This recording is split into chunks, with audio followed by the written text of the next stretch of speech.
Buena tarde o buen día, dependiendo de la hora en que ustedes vean el video. Siguiendo con el curso de política pública, en esta ocasión, en esta conversación, de lo que se va a tratar es el tema de globalización. Y voy a hacer un encuadre en términos gruesos de lo que significa la globalización para ir desprendiendo partes que me interesan anotar con ustedes. La primera cuestión sobre globalización es que es un término polisémico, tiene una buena cantidad de significados y desde hace un par de décadas para atrás entró en el argot, en las conversaciones cotidianas, en la prensa escrita, pero también entró en los discursos políticos y hasta en el uso común de la gente. ¿Qué significa globalización? ¿Cuál es el término? Es decir, ¿cuál es la idea que trata de precisar la globalización? De eso voy a tratar, adelantando que no hay una sola versión de globalización. Los expertos en el tema reconocen, más bien, ni siquiera reconocen el punto de origen de la globalización. Para algunos la globalización, entendida como flujo de mercancías y de personas, inicia con la propia emergencia de la civilización, la parte de Mesopotamia y parte de Anatolia y otros lugares. Para otros, la verdadera globalización inicia con la revolución industrial en el siglo XVIII y concretamente en Inglaterra. Es decir, la aplicación de la tecnología, de los adelantos tecnológicos, especialmente la producción, van a elevarla y a partir de eso una serie de rutas que se abren, que se refuerzan, rutas comerciales y que entonces van a colocar a el Imperio Británico en su mejor momento, alrededor del siglo XVIII, del siglo XIX, 1830 en adelante, en donde Inglaterra, Gran Bretaña, va a llegar a controlar alrededor de un tercio de toda la extensión que tiene el mundo. Entonces era muy importante, pero en términos de nuestra conversación, la globalización arranca a partir de la década del 50-60, se refuerza en la década de 1980 y parecería ser que no tiene límite, al contrario, está recubriendo prácticamente todo el planeta. Se reconoce como el creador del término de globalización a un profesor norteamericano, a un profesor que trabajaba en la Escuela de Negocios en la Universidad de Harvard, su nombre Theodor Levitt, originario de Alemania, nacido alrededor de la década de 1920, veintitantos, y que emigró a Estados Unidos y que llegó a figurar como una persona sumamente importante en el campo de los negocios. El profesor Levitt, en 1983, publica un trabajo muy importante sobre la globalización, sobre el cambio tecnológico, sobre la ampliación de los posibles mercados. Y ahí utiliza por primera ocasión el término de globalización. Parecería ser que antes algunos economistas lo habrían usado, pero sin mayores consecuencias. Y entonces el profesor Levitt en el 83 acuña el término o difunde el término de globalización, que llegará a ser de lo más importante. Incluso el profesor, a partir de esta serie de trabajos, va a figurar como uno de los expertos en marketing, de los expertos en negocios, y figurará también como el editor de la principal revista de negocios en la Universidad de Harvard. Pero esta idea del profesor Levitt realmente no da cuenta de todo lo que significa la globalización. Si empecemos a entender la globalización, a considerar la globalización desde varios frentes. Y tiene un punto de arranque que a mí me parece importante, que es la década del 50 y 60, y en donde concurren una buena cantidad de procesos, de factores que van a generar la globalización. De un lado, las tecnologías de la comunicación y la información; de otro lado, la mejoría en los transportes, el comercio y sobre todo, muy especialmente, las finanzas. Sobre el primer punto, sobre las tecnologías de la información y de la comunicación, en la actualidad es moneda de uso corriente no causa ninguna sorpresa o causa menores sorpresas los adelantos tecnológicos. Pero hace cosa de 20, 30 años, quizá un poco más, quizá un poco menos, los adelantos tecnológicos supusieron verdaderamente grandes transformaciones. Doy algunos datos generales de la rapidez y de la importancia que han tenido los cambios tecnológicos. Tan solo en 1969 se tiene el año como la primera conexión de Internet de 3 universidades norteamericanas en California.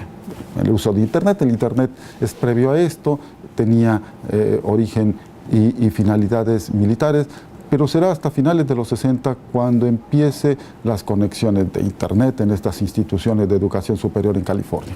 En 1980, la primera computadora personal, las PC, 1980, estamos hablando de más de 30 y tantos años.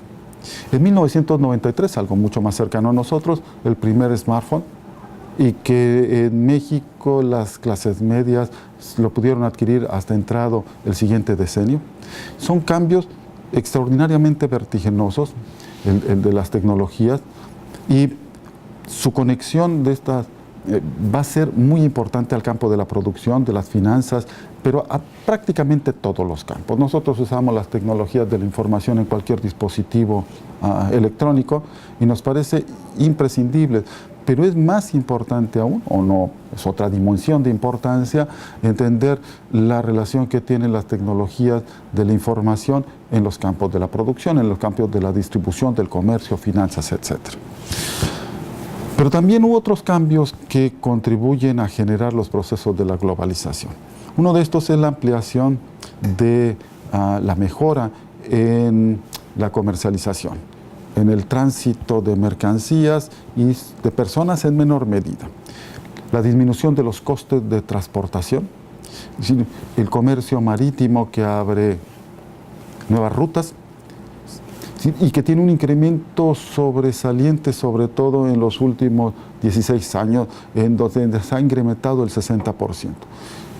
Doy algunos datos: la estandarización de los contenedores marítimos, que surge después de la década de 1950, o el número de pasajeros en líneas aeronáuticas. El mundo pasó de transportar 310 millones en 1970 a transportar 3.600 millones en 2016. Una cantidad increíble.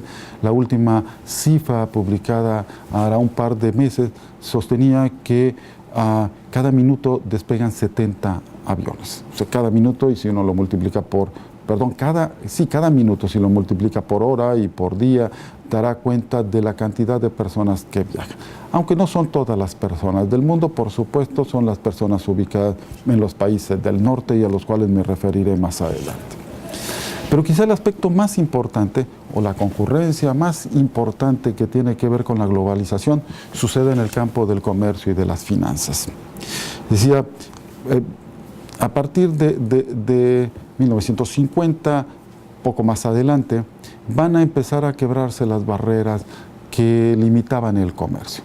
Antaño las habían quebrado los imperios, el inglés, el holandés, etc. Habían quebrado las barreras de los países en el tráfico de mercancías. Pero a partir de la década de 1950 y sobre todo con el Acuerdo General de Aranceles, la Organización Mundial de Comercio en el 94, van a presionar muy fuerte para que las barreras que impiden el comercio salten hechas añicos. Y junto a ello va a venir otro potente, quizá el más potente factor de la globalización, la desregulación de los mercados financieros. Y este es verdaderamente importante. No quiero decir que los demás no lo sean, pero este es especialmente notorio e importante. Una complicadísima serie de movimientos y factores y con una gran dosis de especulación se crea el mercado financiero que mueve dimensiones colosales de valores. Sí, insisto, dimensiones colosales, ríos de dinero. En 2014, un cálculo relativamente reciente, aunque quizá no tan reciente, estamos 3 años, pero hace 3 años uno podía darse cuenta de la magnitud de lo que significaba el mercado financiero. Diariamente Este mercado movía 5.2 trillones de dólares diarios. Cantidad colosal, difícil de concebir, difícil de imaginar. Dimensionémoslo en qué se podría comprar con eso. El volumen de los intercambios financieros alcanzaría para comprar 11 veces el valor de la empresa de mayor cotización, que es Apple, y vale 470.000 millones de dólares. Bueno, en un solo día, con lo que mueve este mercado, podría comprarse 11 veces esa compañía. Pero en lo que nos importa es que ese flujo de dinero que tiene asiento, las transacciones tienen asiento en el mercado de Londres, 40% de las transacciones suceden en Londres, es un decir que tenga asiento. Realmente los inversionistas no necesitan estar en ningún lugar concreto, más ni siquiera están propiamente, están en físico. Pero enlazados con las tecnologías de la comunicación, pueden mover esas cantidades fabulosas de dinero. Lo que me importa remarcar es que con ese volumen de dinero diarios pueden llegar a quebrar las finanzas de cualquier país, absolutamente de cualquier país. Si las fugas de capitales, en las crisis financieras, se suelen medir en miles de millones de dólares diarios en fugas de capitales. Entonces, esto es muy importante. Entonces, la globalización, empiezo a hacer un cierre parcial. La globalización, la que nos interesa a nosotros, sucede a partir de la década de 1950, se profundiza y amplía alrededor de los años 80 del siglo pasado. Es un proceso en el que concluyen varios factores, sobre todo la producción, la distribución, el comercio y especialmente las finanzas junto a las tecnologías de la información. Estos procesos generan un cúmulo, una corriente sumamente poderosa llamada globalización y que está cambiando absolutamente el mundo. Dos aspectos más de la globalización. O sea, no solamente son cuestiones en términos técnicos, en términos de tecnologías, sino que la globalización sucede dentro de un marco social y de un marco económico sumamente concreto. Y se trata de la sociedad capitalista. Este no es un dato menor, este es un asunto por demás importante. Significa que la globalización tiene, en el fondo, en el telón donde se representa la globalización, es un afán de lucro. Empresas, tecnologías, comercio, finanzas tienen el propósito, tienen el interés del lucro, de ganancia. Esto, insisto, es importante porque una de las caras más importantes de la globalización es justamente la ganancia. Pero hay otros aspectos asociados con esto. La globalización se ha pensado que es la vía de resolver una buena cantidad de problemas en el mundo. Y en cierta manera ha contribuido a resolver problemas relacionados con las democracias, problemas relacionados con los derechos humanos, en donde uno puede ver en tiempo real de inmediato lo que está sucediendo, por ejemplo, con los inmigrantes de Medio Oriente a Europa. O puede ver las protestas en Venezuela, o puede tener conocimiento de China o de cualquier otro lugar. Pero junto a esto, la globalización, pese a los adelantos tecnológicos, el smartphone, a los dispositivos electrónicos que todo mundo o la mayoría de nosotros tenemos, junto a ellos hay un rostro no tan agradable de la globalización, y mucho menos para la gente que lo vive. Se trata de que la globalización, en vez de estar generando equidad, está generando lo contrario. Es decir, la brecha de la desigualdad entre pobres y ricos, entre países desarrollados y no desarrollados, en vez de estarse cerrando, continúa en ampliación. Y esta es una de las asignaturas pendientes de la globalización. ¿Por qué? Doy algunos datos. Aparecen en el periódico Financiero a inicios del año pasado. 8 personas, las cuales tienen rostro, y una de ellas es mexicana, junto con otras 7 personas más, lo pueden consultar, estará disponible el link para que ustedes lo vean, disponen estas 8 personas, de la riqueza de 3.600 millones de personas en el mundo. Esto quiere decir, en otras palabras, que 8 personas concentran la riqueza de la mitad de la población mundial, calculada en 3.600 millones de personas. Solo 8 personas. Las 10 empresas más importantes obtienen una facturación superior a 180 países juntos. Solo 10 empresas, en la cual está Microsoft y otra serie de empresas. Pero esas empresas obtienen, juntas obtienen esas 10 empresas los ingresos de 180 países juntos. Las mujeres, otro de los datos lamentable y especialmente lamentable para el magisterio, porque la composición del magisterio en el país es preferentemente femenino. Las mujeres en el mundo perciben entre 31 y 75% menos de ingreso que los varones. Y hay muchos más datos, es decir, de lo que está generando la globalización, de esta brecha que está abriendo. Viene a mi mente otro de los datos: los directivos de las mejores empresas ganan al año lo que ganarían 10.000 trabajadores. El proceso de la globalización, pese a esta brecha que se están abriendo, el proceso de la globalización está cambiando nuestras sociedades y nos está cambiando a nosotros. Si quizá las personas más jóvenes no puedan advertir los cambios que se están generando con la globalización, porque son continuos, son cotidianos, pero las personas que tenemos muchos más años hemos podido advertir la gran transformación que se está generando por la globalización, especialmente en 2 nociones que son muy cercanas a nosotros. Una, están cambiando la noción de tiempo y están cambiando la noción del espacio. Si antaño, en el Imperio Español, por ejemplo, una comunicación del reino en España tardaba a los confines del imperio, en Filipinas, de ida 1 año y de regreso otro año, hoy es de inmediato. La inmediatez, el tiempo real, la comunicación en tiempo real. La otra es que está cambiando también el espacio. Pero no solamente las empresas, sino que está cambiando las nociones de espacio y de tiempo absolutamente para todos.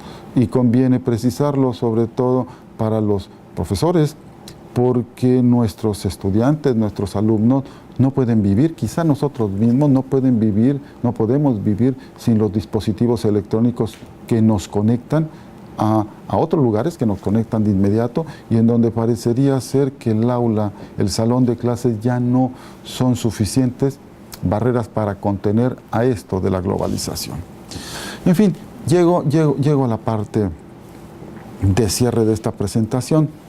Si la globalización emerge en el 1980,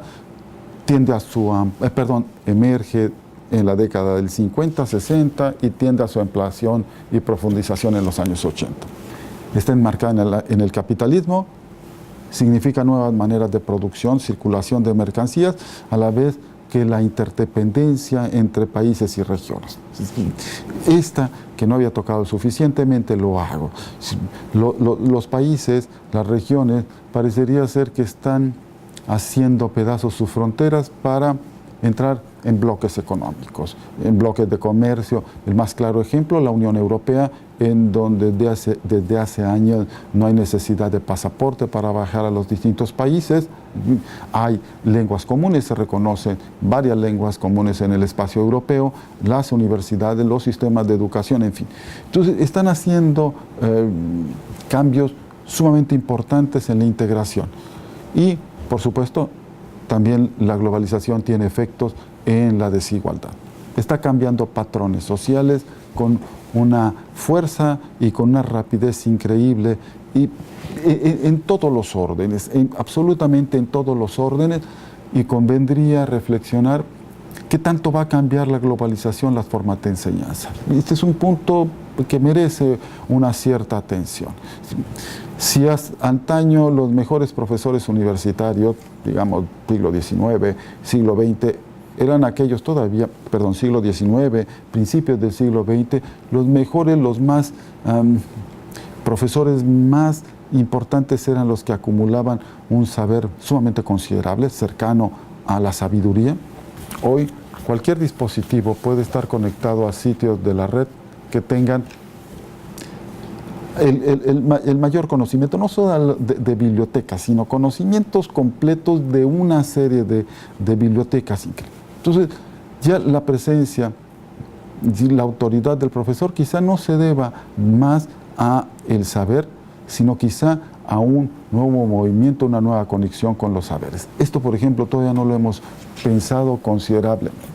También tenemos efectos de la globalización en el aula porque los jóvenes, los niños, los alumnos están viviendo quizá tiempos distintos en donde la diferencia de edades nos empiece a pesar en contra de los profesores. En fin, entonces, globalización está, para cerrar, cambiando absolutamente todas las sociedades, en algunos casos para bien, en pocos casos, en algunos otros tiene efectos contraproducentes y negativos, pero en cualquiera de estos casos ni escuelas, ni gobiernos, ni países, y mucho menos nosotros podemos sustraernos al peso de la globalización. Gracias.